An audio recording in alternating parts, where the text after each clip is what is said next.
Nikita, March 5ஆம் தேதி தமிழகத்தில் தொகுதி மறுசீரமைப்பு தொடர்பாக அனைத்து கட்சி கூட்டம் நடைபெறும் என்று முதலமைச்சர் மு க ஸ்டாலின் நேற்று அளித்த பேட்டியில் தெரிவித்திருந்தார். இந்த சூழ்நிலையில் தமிழகம் வந்துள்ள உள்துறை அமைச்சர் அமித்ஷா கோவையில் நடைபெற்ற பொதுக்கூட்டத்தில் இன்று பேசும்போது ஒரு தொகுதி கூட தமிழகத்தில் தொகுதி மறுசீரமைப்பால் குறையாது என்ற மறுப்பு தகவலை தெரிவித்திருக்கிறார். முதலமைச்சர் தெரிவித்த கருத்துக்கு பதிலளித்துள்ள உள்துறை அமைச்சர் அமித்ஷா, தமிழகத்தில் 39 எம்பி தொகுதிகளில் ஒரு தொகுதி கூட குறையாது, அது தவறான தகவல் என்றும் தொகுதி மறுவரையால் தமிழகத்திற்கு எந்த பாதிப்பும் ஏற்படாது என்று உறுதியளித்திருக்கிறார்.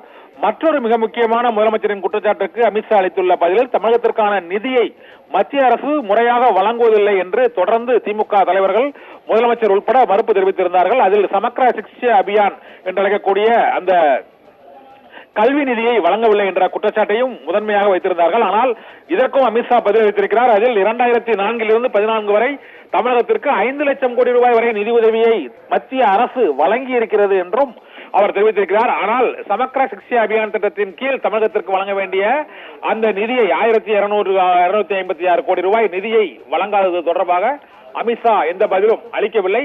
இதனால் 2 முக்கியமான பிரச்சனைகளுக்கு உள்துறை அமைச்சர் அமித்ஷா பதிலளித்திருக்கிறார்.